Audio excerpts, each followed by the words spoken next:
tiene porque tiene las... Interesante entendimiento. Ah, glándulas. Ah, ¿dónde? En la posición... Escriba en orden. Empezamos de la luz. ¿Qué vamos a encontrar luego? ¿Qué epitelio B detrás? ¿Cuál B? O sea, además se llaman de imaginar, creo que tonto de verlo.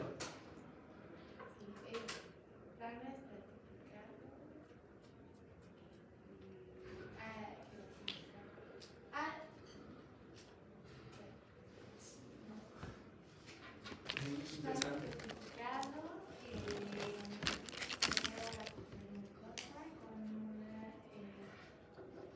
Pásale, Nelly, señala las partes. Me convenciste. Vas a señalar los componentes.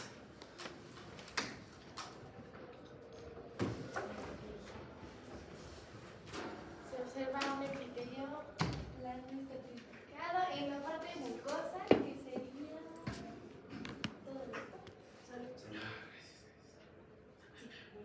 Y se observa la lámina propia. ¿Dónde?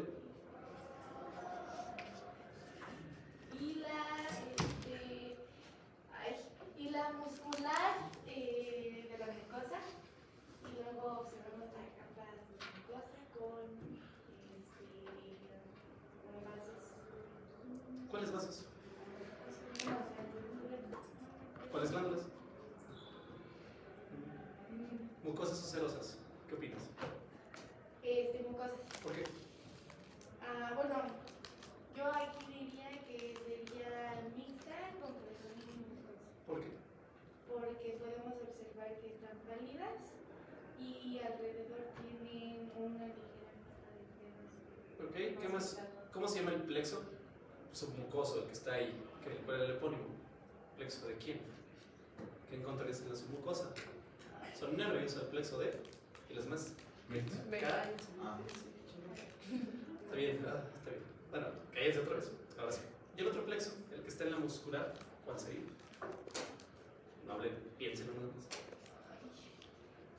¿Qué? ¿Le el nombre? Ya me acabé. ¿Empieza con W? No. No, ¿Ni idea? no me acuerdo. Gracias. Bueno.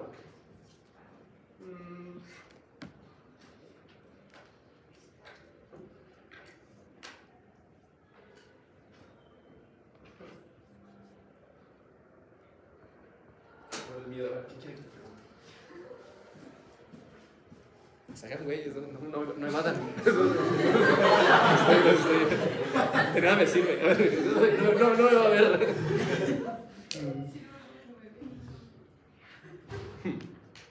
Tats, adelante, explica la otra imagen. Me pasa. Aparte estoy muy leve, no es bien que lo explique. Pregúntale al 10 cómo lo traté el viernes, estuvo bien chido. Los aplasté y cuando salí todavía pisé su dignidad ahí en el camino.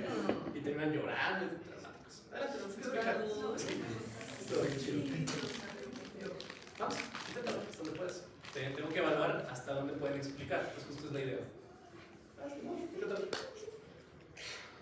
Mientras lloras, lo explico, no pasa nada.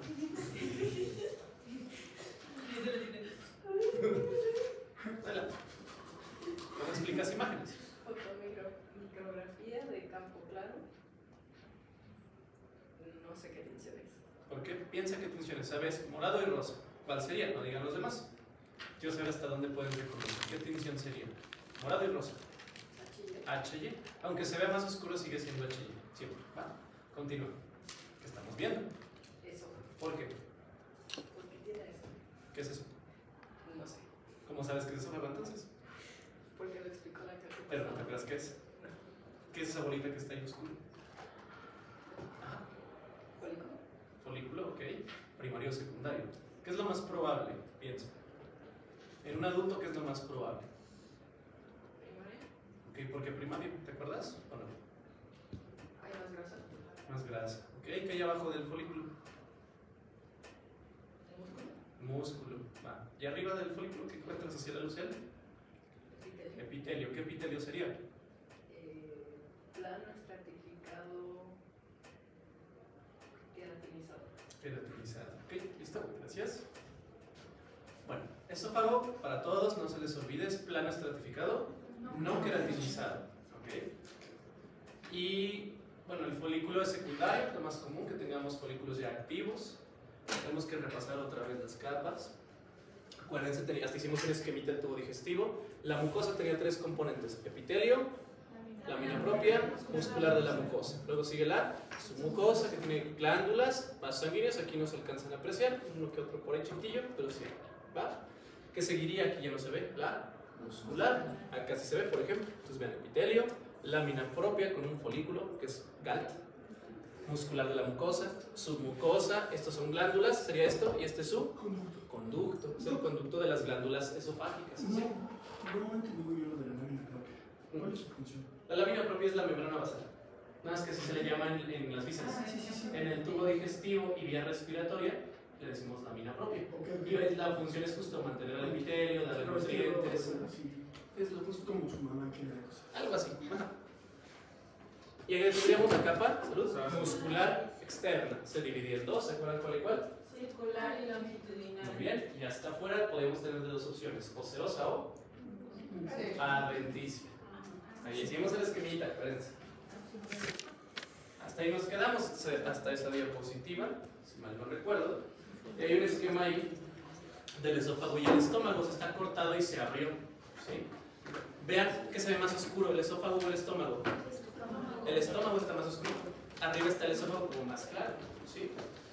No sé si recuerdan cómo se llama. Recibe un nombre esta línea que me separa esófago de estómago.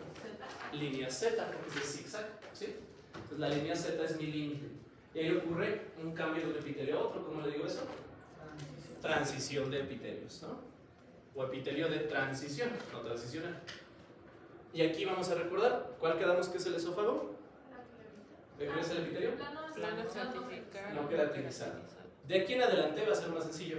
Toda la tripa, digo, el esófago fue la excepción, va a ser cilíndrico simple. ¿Sí? Estómago, intestino delgado, intestino grueso. ¿Queda claro? Entonces, salvo el esófago que era plano, que es como lo raro, todo lo demás va a ser cilíndrico simple. ¿Sí se entiende? Y si lo relacionamos con embriología, el tubo digestivo viene del endodermo. Los epitelios del endodermo son cilíndricos. Hay excepciones, como el esófago. ¿Queda claro? Aquí es una fotomicrografía, campo claro, ¿qué tensión? HY. Antes de ver el epitelio, vean, son las mismas capas. Mucosa, que es el epitelio, lámina propia y muscular de la mucosa. Esto es mucosa. Luego, ¿qué sigue? Submucosa, que tiene glándulas y vasos. Y hasta abajo, muscular. ¿Se entiende el esquemita? Ahí me están representando el cambio de un epitelio a otro. ¿Cuál era el epitelio del esófago? Plano estratificado. No queratinizado. ¿Cuál sería? ¿1 o 2? 2. Este es esófago. ¿Se entiende? Y vean cómo se transforma en un epitelio cilíndrico simple. Ahí estarían las células alargadas. ¿Sí se va entendiendo? Esto es la línea Z. Histológicamente cambiamos de plano estratificado a cilíndrico simple. ¿Se entiende hasta ahí? ¿O no? Sí. En otra imagen, ahí estamos viendo lo vertical. Este epitelio es el plano estratificado, esófago, ¿y en qué se convierte? Cilíndrico simple, el epitelio gástrico. ¿Sí queda claro? Ahora vamos con el estómago. ¿Qué partes, a ver, escuchen aquí, qué partes le estudiamos al estómago en anatomía? Eso es histología, en anatomía. Cuerpo, cardias, fondo y región pilórica, ¿no? Entonces, a ver, que vean acá, digo, aquí ignoren ahorita estos nombres, ahorita esto es histología. En anatomía, aquí igual le ponemos cardias, no es donde comienza el estómago, ¿sí? O sea, donde acaba el esófago y comienza el estómago es el cardio, ¿se entiende? Acá sería el fondo, la parte de arriba. ¿Sí vamos bien hasta ahí? La mayor parte yo le digo cuerpo. Curvatura menor, curvatura mayor. ¿Sí se entiende? Y la región pilórica. Entonces otra vez, en anatomía le estudiamos cardias, acá que había, fondo, todo es el cuerpo y la región pilórica. En histología no me interesa. En histología casi todo es fondo, si se dan cuenta. Aunque esto era el fondo y acá sería el cuerpo, histológicamente vamos a decirle región fúndica. Es más sencillo, solo estudiamos tres partes. ¿Queda claro? La región del cardias, a todo le vamos a decir fondo en histología, no en anatomía, y la región pilórica. ¿Entendimos? La que más me interesa, la que se tienen que aprender, es la región fúndica, pues es casi todo. Si ustedes, ¿cuánto le cabe al estómago? ¿Cuánto creen en litros o mililitros? De 1 hasta 2 litros, dependiendo, y aparte se adapta, ¿no?, con el paciente. Por eso las personas con sobrepeso, obesidad, el estómago crece, de hecho se distiende, ¿sí? Ahora, al estómago, si lo abrimos, tiene pliegues. Si los ven ahí, se dice pliegues, ¿no? Si ven las rayitas, ¿no? Esos pliegues, así, incluso sin microscopio, si nos acercáramos un poquito más, veríamos unos puntitos, no sé si los alcanzan a ver. Esos puntitos son como unas fosas, ya lo vamos a ver. Si lo vemos al microscopio, entre los pliegues están estos puntitos, veríamos esto, donde se está hundiendo el estómago. ¿Queda claro? ¿Sí? La cumpleañera. Muchas gracias. Feliz cumpleaños. Mucho éxito.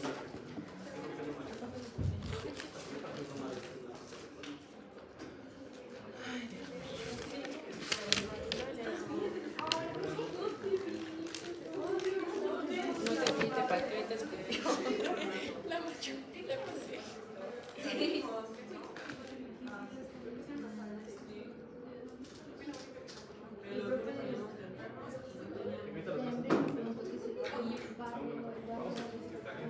Estómago.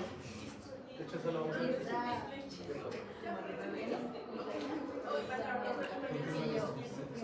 Mañana también en su video se va a hacer esto de regulación de cronobiología, glándula pineal, y otro libro es como de verdad. Está ahí, lo puedes ver. Tiene como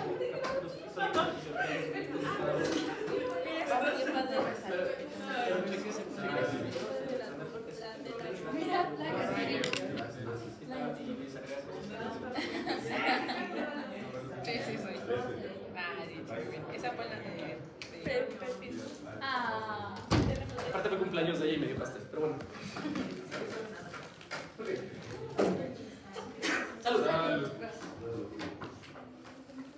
Les dije, nos tenemos que aprender, por eso hicimos un esquema del tubo digestivo. Si aprendemos eso, ya solo hay que ir cambiando cositas. Por ejemplo, el esófago, lo diferente era el epitelio, era plano estratificado, ¿no? En el estómago es cilíndrico simple. Ahora, en el estómago, véanle, ahorita lo vamos a poner en el texto, no tiene 2 capas, tiene 3. Le vamos a agregar una capa oblicua. Ahorita vamos a irlo mencionando. Pues quiero que observen cómo histológicamente solo estudio 3 regiones. La unión gastroesofágica, que corresponde al cardias, la región del fundus, que es casi todo, y la región del píloro. ¿Sí se entiende hasta ahí? Solo me interesa eso a nivel histológico. Vean que a nivel anatómico tiene más partes, tiene el cuerpo, tiene sus curvaturas. ¿Sí vamos bien hasta ahí? ¿Se entiende? Va. Entonces vean, es una fotomicrografía de campo, tinción de HY, es un corte de estómago. Vayan reconociendo patrones poco a poco, así se ve el estómago. Sí, todo raro, así como arbolito. Y ese epitelio, aunque ahí no parece, habría que darle más aumento. Si nosotros viéramos estas cositas con mucho aumento, se verían células cilíndricas. ¿Sí va quedando claro? Ya le vamos a poner. Estamos viendo la región del fundus. Yo les decía que el estómago tiene pliegues o arrugas. Le dicen ruga o rugae, ¿no? Cuando hablamos de eso es como en latín. Son arrugas. Y bueno, quiero que identifiquen, ahí les está señalando la mucosa. Abajo la submucosa, ¿okay? Y la muscular. Si le diéramos más detalle a la mucosa, tendríamos el epitelio, ¿no? Tendríamos descansando la lámina propia y abajo la muscular de la mucosa. ¿Sí se entiende? Entonces mucosa, submucosa, muscular externa. El estómago está envuelto entre vísceras que se están moviendo. ¿Qué le ponemos? ¿Serosa o adventicia? Serosa. La serosa es en sitios de alta fricción. ¿Cómo le llamamos a la serosa en el abdomen? Peritoneo. ¿Sí se va entendiendo hasta ahí? Sí. ¿Seguros? Luego, ¿qué algunos errores de que en algún lugar se confundan y se adventicia en vez de serosa? Puede ser donde está una alteración embrionaria. ¿Qué hiciste? Sí, puede verse que el peritoneo no, sobre todo en la infancia ocurre, más bien con el adulto empieza a crecer ese peritoneo y cubre, pero puede ser que sea una alteración. De hecho, se originan por el peritoneo. Las retroperitoneales, una parte del duodeno, sí, pero hay cosas que, o sea, que normalmente sean intraperitoneales y no lo estén, puede ser, pero es raro, o sea, normalmente no da síntomas de todos modos. ¿Sí? Ahora vean, ese es un esófago de Barrett, y el esófago de Barrett lo conocemos, o sea, el nombre correcto es metaplasia. ¿Qué es una metaplasia? Anótenlo, es un cambio patológico de epitelio. Ah, sí, sí. ¿Por qué vienes tan Axel Rose? Creo que es la segunda vez que me dicen eso. Sí, es que De hecho, hola. es el cambio patológico de Ya me epitelios. preguntaron que si el barrio me respalda. Y el barrio, no. Ah, Somos ya tres sé. docentes de Se ve ahora. feo, por ejemplo, cuando tiene mucho reflujo, bueno, Justo eso, reflujo. Ahora, cuando ustedes escuchen metaplasia, es que el epitelio se transformó. No es normal, es una metaplasia, es un pasito antes del cáncer. ¿Sí? Ahora, ¿cuál era el epitelio del esófago? ¿Cuál era el epitelio del esófago?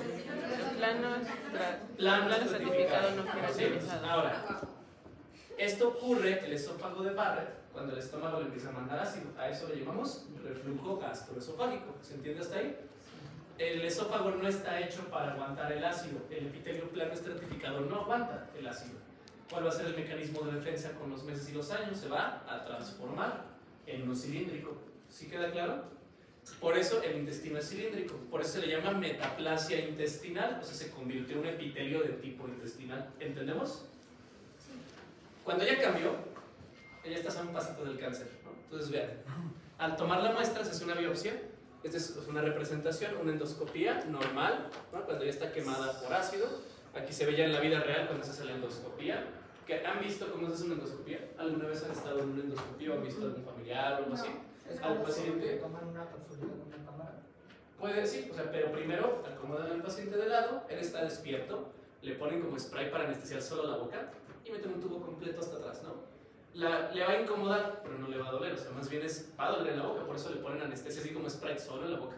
Pero imagínense tener un tubo gigante que está aquí todo el tiempo, ¿no? Hasta el esófago hay como media hora, porque ellos están explorando, están revisando con la cámara, están checando. Entonces vean, ese esófago, ¿qué le ven? Como quemado, ven estas cositas como grietas, eso ya no es normal. Si toma una biopsia, la misma endoscopia tiene una pincita, toman una biopsia y encuentran esto. Entonces vean, aquí esto ya no es normal. Es una fotobiografía, campo claro, tensión de H. Si es esófago, porque yo sé que arranqué un pedazo del esófago, ¿qué epitelio esperaría encontrar? Normal. Plano estratificado. Pero vean, aquí solo hay un cachito de plano estratificado, que es todo lo demás es cilíndrico. Tiene, veremos, células caliciformes, que son estas blancas. Eso no es esófago normal. ¿Queda claro? Está un pasito del cáncer. Entonces a eso le vamos a llamar esófago de Barrett. Y también se pone en el colon, ¿no? Es una colonoscopia. O sea, pero cuando pues, tienes hemorroides. Hemorroides, por ejemplo, diverticulitis, que veremos hay divertículos, hay infecciones, también se hace. Esa es una biopsia para ver. Porque la gente que tiene divertículos y pólipos evoluciona a cáncer más rápido. El cáncer de colon así los mata Sí, rapidísimo. eso es muy feo, ¿no? Entonces por eso es diagnosticarlo temprano. Ahora, cuando escuchen esófago de Barrett, que es un esófago es una metaplasia. O sea, el epitelio plano estratificado se convirtió en cilíndrico, se volvió intestinal. ¿Entendimos? Ocurre a veces al revés. En la vía respiratoria, el epitelio es cilíndrico. Las personas que fuman mucho tiempo, los químicos del cigarro, del vape, lesionan el epitelio. El epitelio cilíndrico no aguanta esos químicos y se transforma en plano estratificado. Ahí le llamaríamos metaplasia escamosa, ¿sí? Se transforma. Entonces en la vía respiratoria es al revés y es un paso antes del cáncer. ¿Sí se entiende? Cuando escuchan metaplasia ya están en nada del cáncer. ¿Sí quedó claro ese concepto? Sí. Ahora vean un cáncer de esófago, se extirpó el esófago. Vean la mucosa, esto es estómago, y vean el cáncer ahí, en medio del esófago. Vean todo lo que le quitaron, ¿no? De esófago. Y siempre les comento que esa cirugía está bien chida, o sea, no para el paciente, pero 90% de letalidad cuando es una esofagotomía completa, porque pues deben abrir cuello, deben abrir tórax, deben abrir abdomen, disecar todo, mover todo y que el paciente sobreviva hasta que 15, 16 horas de cirugía, ¿no? Luego de ahí va a terapia intensiva y está como un mes ahí, si aguanta, si sobrevive. Y esas personas ya no pueden alimentarse, no estamos de acuerdo, ese es error. ¿Por dónde se alimentan? Si ya no pueden. No, o sea, de por vida intravenosa, ¿no? No. Le ponen un tubito que se conecta ya al estómago, se llama gastrostomía. Y ya por ahí se va a alimentar de por vida. Ahora, esos pacientes, y hay videos que luego ahorita se han hecho famosos unos donde les ponen un tubito también por aquí, que drena una bolsita. Ellos deben seguir tomando líquidos. Porque si no van a pasar para qué? Para que no se atrofie la... Para evitar que se atrofie el músculo, para poder seguir hablando, ¿no? Para poder, tienen que hacer ejercicios como de masticación. Y pueden buscar, o sea, hay videos donde la persona toma aquí agua y sale por un tubito, ¿no? A una bolsa. porque es para que no se atrofie la musculatura. Por eso digo, si sobrevive, 90% de letalidad. Ese tipo de cirugía es una esofagectomía completa, ¿no? Ellos ya no pueden alimentarse nunca más, podemos hacer una gastrostomía para siempre. ¿Sí? Ahora, vamos a empezar con el estómago. ¿Cuál es la capa que está más superficial hacia la luz? La que tiene el epitelio, la mucosa. Entonces vamos a empezar. Ya dijimos que tiene arrugas. Estos pliegues de aquí le decimos arrugas. Cuando hablemos en plural le decimos rugae o rugae, ¿no? Que es la pronunciación correcta. Son los pliegues. O sea, porque se puede expandir el estómago por este arrugadito. Tiene, que dicen los mamilones o regiones mamiladas. Si nos acercáramos un poquito más, veremos que hay como unas bolitas ahí entre los pliegues. ¿Sí? Le estudiamos arrugas, le estudiamos las regiones mamiladas y les vamos a estudiar fositas. Ahora, lo que yo les decía antes de entrar a la histología, quiero que me entiendan. Está el estómago, tiene pliegues, ¿se entiende? La parte levantadita es a lo que le decimos regiones mamiladas. ¿Sí queda claro? O sea, los pliegues donde se unen. ¿Vamos entendiendo? Sin microscopio, si yo veo así el estómago, aquí no se alcanza a distinguir, pero si damos más aumento, se ven puntitos. ¿Va quedando claro? Esos puntitos le voy a llamar fositas o foveolas. ¿Se entiende? Histológicamente, vean, estas serían las fositas. Se hunden. Yo las puedo ver grandotas, o sea, macros, así con el projo, sin microscopio yo veo puntitos.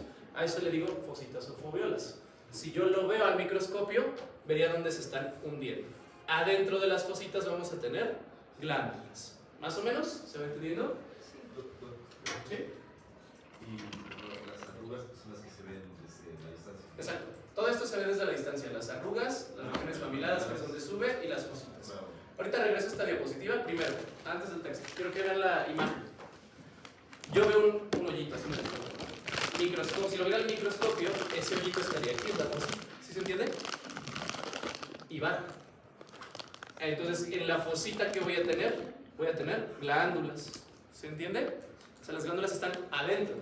Yo no veo las glándulas. ¿Qué veo nada más? La fosita, la foveola, que es el hoyito. ¿Sí queda claro? Sí. Entonces, aquí viene la parte del digestivo, los dos órganos más complicados que se van a aprender: estómago y el más difícil, hígado, que ese es digestivo parte 3. Entonces ahorita con lo que nos vamos a llevar, lo que falta de la clase es puro estómago, es la parte más complicada, para que vayan prestando atención. Ya dijimos su epitelio, acuérdense, estamos en la mucosa.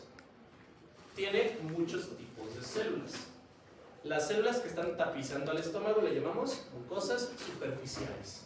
Son las que le van a dar el epitelio, ¿sí se entiende? O sea, las células mucosas son cilíndricas. ¿Va quedando claro hasta ahí?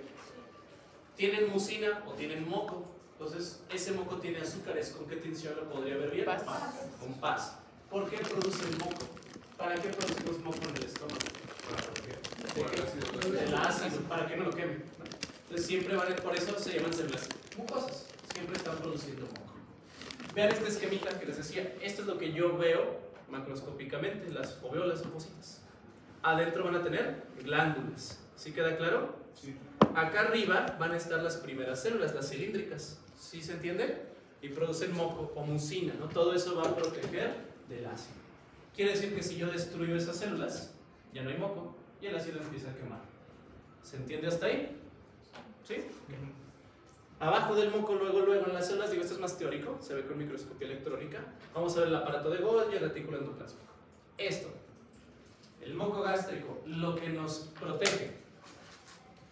¿Qué estimula la producción? O más bien, perdón, ¿qué tiene el moco para protegernos? Tiene potasio, pero sobre todo bicarbonato, porque el bicarbonato es alcalino. Queremos neutralizar el ácido. ¿Se entiende hasta ahí? Ahora, lo de allá, ¿qué es PGE? Prostaglandina, es un derivado de ácido araquidónico. ¿Vale? Pues también es bioquímica. Las prostaglandinas, súper importante, y anótenlo, estimula la secreción de bicarbonato. Entonces, vamos a entenderlo. Si hay prostaglandina, producimos bicarbonato. ¿Eso nos protege del ácido o no? Sí. Sí. Entonces, quiere decir que la prostaglandina nos protege del ácido. ¿Se va entendiendo? Y quiero que le agreguen los AINES. ¿Saben qué significa AINE? Antiinflamatorio no esteroideo. ¿Ok? Antiinflamatorio no esteroideo. ¿Ejemplos? Ibuprofeno, Ibuprofeno, diclofenac, naproxeno, todas esas cosas. O sea, anótenle y subrayenlo, súper importante. Los AINES, antiinflamatorios no esteroideos, un ibuprofeno, un naproxeno, un diclofenaco, la aspirina. Paracetamol hay dudas, ¿no? Pero bueno, los AINES inhiben la producción de prostaglandinas. O sea, noten eso y subrayen. Los AINES, como ibuprofeno, naproxeno, inhiben a las prostaglandinas. Entonces, si yo tomo ibuprofeno o naproxeno, disminuye la prostaglandina. Y si disminuye la prostaglandina, hay menos bicarbonato. ¿Qué va a empezar a hacer el ácido? A quemar. Por eso, consumir AINES durante meses, durante años, puede provocarles úlceras. ¿Sí entienden por qué? Porque no hay prostaglandinas y el bicarbonato desaparece y el ácido empieza a quemar. El moco ya no protege. Entonces, consumir, sobre todo, ¿qué pacientes consumen AINES crónicos, o sea, por años? Migraña no tanto, puede ser. Con artritis reumatoide por el dolor, ¿no? Si esos pacientes no se les da una buena dieta, medicamentos como el omeprazol, pueden provocarles úlceras y pueden desangrarse. ¿Sí se entiende? ¿Y cuál es la diferencia de poner, por ejemplo, o sea, en vez de que ya no haya pues, bicarbonato, si te tomas un medicamento y te abre, ¿cuál es la diferencia? ¿Quiere que luego que dicen que no te puedes tomar medicamentos en ayuno? Hay algunos que sí. O sea, por eso. Por ejemplo, el omeprazol debe ser en ayunas. Pero sí, o sea, es que depende del medicamento. Hay medicamentos que van a irritar. Entonces, si no has comido y tu estómago todavía tiene ácido, porque tiene hambre, ¿no? Tienes hambre, al tomar el medicamento reacciona. O sea, y a lo mejor no se absorbe bien y te quema. O sea, hay medicamentos que sí irritan. ¿El ketorolaco también es? Sí, el ketorolaco es un AINE. Ketorolaco, ibuprofeno. Ahora, ¿por qué les digo esto? Porque luego hay estudiantes que, oh, sí, sé mucho farmacología. Y entonces se están comiendo unas papas con salsa. Y para el dolor se echan un AINE, se echan un ibuprofeno para el dolor. Y es como, no mames, no, cabrón, te vas a hacer más daño. Porque luego se comen las papas llenas de salsa, ¿no? Que hay un poquito de papas en su salsa, ¿no? Y luego, acto seguido, compran un naproxeno. Es como, no. O sea, justo no tendrían que hacer eso. Los AINES, ibuprofeno, naproxeno, diclofenaco, todo eso, al contrario, les provoca más acidez. ¿Sí se entiende? Sí. Sí, y si eso le sumas café, Pero, ¿Y qué tan regular tiene que ser comprar? meses, años, o sea. Pero, que tengas ¿cuántos en una semana? Es que también depende de la tolerancia, ¿no? Es que si te tomas, por ejemplo, cuando tienes cólicos, Ah, bueno, pero a ver, una cosa es tomarlo, por ejemplo, cuando hay cólicos, que está, o sea, sí se recomienda, y otra cosa es tomarlo diario, ¿no? 1 diario, 2 diarios, durante meses, durante años. Sí, o sea, es diferente. o sea, aunque sea una semana al mes. No, pero si así es diario, o sea, por ejemplo, los pacientes con artritis reumatoide tienen dolor todo el tiempo. Ellos hay que darles más potentes AINES, si todo el diario están consumiendo. Ellos habría que darles omeprazol, habría que darles una dieta adecuada porque tienen más riesgo de hacer úlceras. Acuérdense, no se les olvide, pacientes que toman AINES así descontrolado, o que no es por indicación, no te recetó nadie y tú dices, oh, siempre voy a tomar AINES, ¿no? Por cualquier motivo, la gente lo hace. Tienen riesgo muy elevado de úlceras. Yo pues tengo migrañas y luego me llevo a tomar 3 ibuprofenos al día. ¿Qué tanto, o sea, qué tanto es seguido o qué tan frecuente La es? semana pasada sí me tomé como unos 7 en la semana. Ok, ahora, ¿eso es todas las semanas?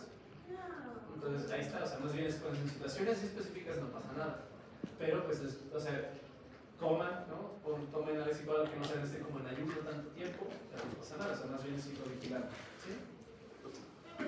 y en caso de que un paciente se dieta, o sea, si de que ya tiene muchos AINES por muchos años. Le puedes dar medicamentos, primero medicamentos como el omeprazol, que bajan el ácido, vamos a ver cómo. Quieres dar el pepto-bismol, que es el subsalicilato del bismuto. Dietas, ¿sí? Dietas que no tengan café, que no tengan chocolate, ¿no? Personas que irritan muchísimo el estómago, ¿no? Un café descafeinado puede dar sí, Menos, pero también estimula. pero también. Sí. Ahora, ¿y cómo? De hecho, ¿cómo lo van a diagnosticar? Porque no van a empezar el paciente vomitando sangre, ¿no? Con una biometría hemática va a tener una anemia. O sea, está teniendo mini sangrados que ustedes no están viendo, ¿no? Y así lo van a empezar a diagnosticar. A lo mejor la anemia no es por menstruación, a lo mejor no es, pero sigue perdiendo sangre. A lo mejor es porque tiene una úlcera. Y poquito a poquito está sangrando. Y es tan pequeño que no se ve en las heces o no va a estar tosiendo sangre o vomitando sangre. Ustedes lo van a ver por una biometría hemática, van a interpretar, tiene una anemia. Estos temas ya se empiezan a relacionar. Ven que está pálido, que consume AINES, piensas, probablemente tiene una úlcera, un sangrado de tubo digestivo. ¿Sí se entiende? Y para eso le pides una endoscopía, ¿no? Y empiezas a ver dónde está el sangrado, puedes cauterizar la úlcera. ¿Sí se entiende hasta ahí? ¿Cuál es el tratamiento para una úlcera? Puedes con endoscopía, o sea, no tienes que abrir al paciente. A veces con el mismo medicamento y dieta, porque hay grados de úlcera. ¿Los vas a investigar? Es en serio. Vamos a buscar 3 clasificaciones de úlceras gástricas. Porque hay varias clasificaciones y hay por severidad. Hay úlceras tan severas que perforan el estómago y se desangra, perforan la arteria de atrás, la esplénica, y se desangra el paciente. Y empiezan a vomitar sangre y se te mueren en minutos. Hay úlceras que duran años y nunca se dan cuenta. A lo mejor tienen úlceras ahorita por estrés en medicina y ni cuenta. Por eso es la biometría hepática. Y ahora, anoten el misoprostol. ¿Misoprostol? Sí, el misoprostol es un análogo. El misoprostol es un análogo de prostaglandina. El misoprostol es un análogo de prostaglandina. Vamos a explicar. ¿Para qué se usa el misoprostol? Para la interrupción legal del embarazo. Porque aborto es otro término. Sí tiene menos de 20 semanas, ¿no? Es un término médico. Es muy distinto. Hablen bien. Entonces, a ver, el misoprostol se usa justo para terminar un embarazo. ¿Por qué? Porque el misoprostol básicamente es una prostaglandina sintética. ¿Qué hacen las prostaglandinas en el músculo? Contracción. ¿Qué le van a hacer al útero? Que expulse al embrión. ¿Sí se entiende? Pero no se creó para eso. ¿Para qué se creó el misoprostol? Para la gastritis. Porque el misoprostol, pues ¿qué le estoy diciendo? Que es una prostaglandina. ¿Qué va a hacer con el ácido? Que baja, que aumente el bicarbonato. ¿Sí queda claro? Ya no se usa para la gastritis, pero por eso antes llegaban pacientes a consulta, veían en internet el cuadro clínico y se inventaban que tenían gastritis, que les dolía, para que les recetaran el misoprostol. ¿Y por qué no se usa para la Porque tienes mejores medicamentos que dañan menos. Es por eso, porque realmente tienes medicamentos más efectivos. Tienes omeprazol, por ejemplo, ¿no? Antes la ranitidina, que ya se prohibió, porque descubrieron que provoca cáncer. Pero pues ya hay otros medicamentos que ayudan mucho para eso. Entonces, por eso ya no se usa realmente. No es porque sea malo en sí, sino porque hay mejores medicamentos baratos que no te generan pues, tantos efectos, ¿no? Pero por eso el misoprostol funciona para la interrupción del embarazo, porque estimula el músculo liso y hace contracciones del útero. Pero se creó para la gastritis. ¿Sí se entiende hasta ahí? Sí. ¿Dudas de esa parte? ¿No? A ver, llevamos unas células. ¿Cómo se llamaban las primeras que vimos? Células mucosas superficiales. Estábamos arriba, ¿no? Para que entendamos, estamos acá arriba. Aquí estábamos ahorita, ¿sí? Ahora vamos a entrar a la glándula y ahí vamos a tener otras células. ¿Sí queda claro? Sí. Vale. Las glándulas que a mí me importan, las del fundus, que son casi todas. Entonces, las glándulas fúngicas básicamente son las gástricas. Cuando les digan, las glándulas gástricas son las del fundus. ¿Se entiende? Sí. Le vamos a estudiar 3 partes. Una base, que está abajo, ¿no? Un cuello, que es aquí donde se va a estrechar, y un istmo. Entonces, si lo vemos acá, empezamos siempre de la luz. Vean, estaría aquí el istmo, luego el cuello y hasta el fondo, la base. ¿Se entiende? Es lo que yo le estudio. Vayan aprendiendo porque se ve medio raro cuando veamos así se ve el estómago, así se ven las glándulas. ¿Se entiende hasta ahí? Sí. Okay. Vean todo lo que produce, muchas cosas. Esto ahorita, tranquilos, vamos a ver qué células lo producen. ¿Sí? ¿El istmo es exclusivo de la glándula gástrica? No. ¿Están todas las 3 glándulas? ¿Cuál era la base? El fondo, o sea, lo de hasta abajo. O sea, la... Literalmente lo de hasta abajo. Esta es la base. ¿Sí? Que sería hasta abajo. Ah, ok. Entonces todo esto sería mucosa. Acá la submucosa, hasta allá está el fondo de las glándulas. ¿Sí? Bueno, pues, miren, nada más son 5 células. Dijimos, hasta arriba. ¿Cuáles dijimos ahorita? Las mucosas superficiales, hasta arriba. ¿Se acuerdan? Acá están, las que producen el moco principalmente. En el cuello, pues vamos a tener las mucosas del cuello, que producen también pues, moco. Estas son las más importantes, estas dos. Las parietales y las principales. Apréndanse los 2 nombres. Las parietales se llaman delomorfas y las principales adelomorfas. En el hospital luego no le dicen ni parietales ni delomorfas, le dicen oxínticas. Apréndanse los nombres. ¿Se entiende?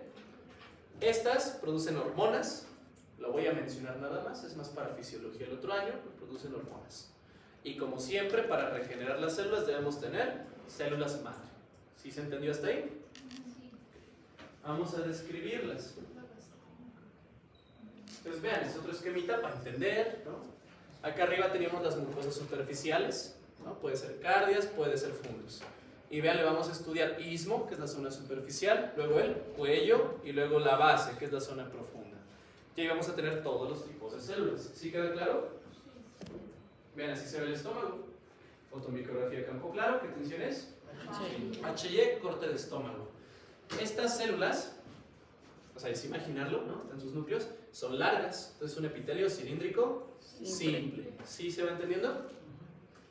Si nos vamos a la profundidad, aquí estaría la fosita y acá estarían las glándulas y se van a ir aquí entre las células, o sea, entre esos huequitos. Estas son células de las glándulas. ¿Qué será esto que está aquí, esta capa? Moco, mucosa, para proteger del ácido. ¿Vamos entendiendo? Sí. Ay, ¿le puedo regresar? ¿Qué? ¿Tiene su voz? Qué bueno. Lean su libro, me dan la respuesta. A ver, yo sé mucho texto, ¿no? Vamos a empezar. Ya dijimos, mucosas superficiales fueron las primeras que dijimos. Luego están las mucosas del cuello. El nombre lo dice, que van a producir también moco. Vean, ¿quién le estimula? El 10, el nervio 10. ¿Cuál es el 10? Vago. El vago. Ahorita vamos a hablar de la importancia del vago en el estómago. Vean que esas glándulas a cada rato se están regenerando, o estas células en todo caso. Viven 6 días, una semana y ya se regeneraron. La verdad es que lo relevante de esas células es que sepan, el nombre dice, producen moco. No es tan efectivo como el de las células superficiales, pero también ayuda. Entonces se les pregunta cuáles son las células que producen moco, las superficiales y las del cuello. Las más importantes, superficiales. ¿Se entendió? Sí. Es lo que me interesa realmente, digo. Lo demás no es necesario. Esta imagen que ya teníamos, superficiales y las del cuello van a estar juntas y estas van a secretar el moco para protegernos del ácido. Con eso, ¿hasta ahí todo claro? Sí. Donde sí me voy a detener un rato es en las parietales y en las principales. Son las que tienen que saber. Todos sus nombres, delomorfas u oxínticas. Ojo aquí. Vean lo que produce. Produce ácido clorhídrico. Es muy importante. Son las células que parietales, delomorfas u oxínticas. ¿Cuáles eran las otras células? Adelomorfas o Principales. entonces, se equivoca uno porque dicen, a ver, ¿qué es lo principal del estómago? Ácido. Entonces, ¿quién produce el ácido? Las células principales. No. ¿Quién produce el ácido? Las parietales. No se confundan ahí. Ácido. Clorhídrico. HCl. Entonces, no se confundan, por no son las principales las que producen ácido. ¿Hasta ahí vamos bien? Estas células, de hecho, las van a encontrar hasta con 2 núcleos. Ahorita les voy a poner imágenes, dicen con ojitos porque tienen 2 núcleos. Y se van a ver muy eosinófilas, o sea, ¿de qué color? Rosa. Rosas y súper fuerte. Pueden tener 1 o hasta 2 núcleos. ¿Queda claro? ¿Sí? Sí. Adentro van a tener, dicen, sistema canalicular. Tienen canales adentro. Ahí se va a empezar a producir el ácido. Ahorita vamos a explicar toda la secuencia para formar ácido, por eso es importante. Quiero que vean estas 3 cosas. Son las cosas que estimulan la producción de ácido. Esta célula tiene receptores de gastrina, quiere decir que si se pega la gastrina, que es una hormona, ¿qué hace la célula? Produce ácido. ¿Entendemos? ¿Qué estimula la gastrina cuando hay hambre? Cuando ustedes de hecho empiezan a comer, hay un reflejo ahí donde dice, oh, viene la comida, libera gastrina. Y el estómago se activa y empieza a producir ácido. ¿Entendemos? Entonces, si se pega gastrina, que es el más importante, por eso se llama gastrina, ¿qué va a hacer el estómago? Producción de ácido. Y vean, tiene receptores de, ¿qué es la H? ¿Alguien? Es de un neurotransmisor, ¿alguien sabe? Histamina. Entonces tiene receptores de histamina tipo 2. ¿Sí se entiende? ¿Sí? Sí. O sea que si se pega la histamina, ¿qué va a pasar? Va a estimular la producción de ácido clorhídrico. ¿Queda claro? Entonces, si yo quiero evitar que haya ácido, alguien con gastritis, ¿qué medicamento le daría? Un antihistamínico, pero un especial. ¿Qué antihistamínicos conocen ustedes? ¿Cuál? General. ¿Cuál? O sea, alguno. Ay, que. Quedan para alergias, loratadina. Pero, ojo, la loratadina es para las alergias. No sé si alguien ha tomado loratadina. Cuando tiene ahí como están moqueando. La loratadina es un antihistamínico tipo 1. ¿Cuál tiene el estómago? Tipo 2. Tipo 2, le das loratadina y va a ser con su gastritis, no le sirve. Tienes que darle una especial. Y ahí la más famosa, digo, anótenla, aunque ya no se usa, pero pues la más famosa, la ranitidina. La ranitidina es un antihistamínico tipo 2. Y hay otros. Ahora, la ranitidina, pues no te va a quitar la alergia, de hecho te va a quitar más bien la acidez. Se usaba para las úlceras. ¿Sí se entiende? Pero anoten que la ranitidina ya está prohibida. Se descubrió hace 3-4 años, o sea, después de toda la vida se por eso les digo, en medicina hay que actualizarse. A mí toda la carrera me enseñaron los esquemas, cómo dar ranitidina y todo, y acabando la carrera se descubrió que tenía carcinógenos y ya se retiró del mercado, específicamente la ranitidina, y hay otros medicamentos. Bueno, ¿entendemos hasta ahí? Es un antihistamínico, bloquea los receptores H2 y ya no hay ácido.